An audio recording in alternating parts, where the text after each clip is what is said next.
Sa lahat po ng OFW na meron ng nararamdamang sakit at matatanda na po, kung maaari ay umuwi na po kayo ng Pilipinas upang makapiling ang inyong mahal sa buhay. Hindi natin alam kung kailan tayo o lilisanin ang mundong ibabaw. Marami po akong nakikitang sitwasyon bilang isang OFW. Marami sa atin ang may sakit at hindi na kayang umuwi. Merong mga problema sa kanilang mga papel at meron silang utang na dapat bayaran.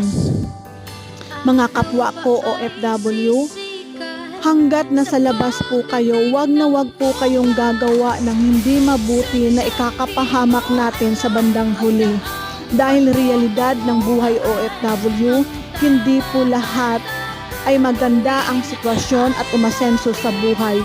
Minsan ito pa ang nagbabatya sa atin sa ating kamatayan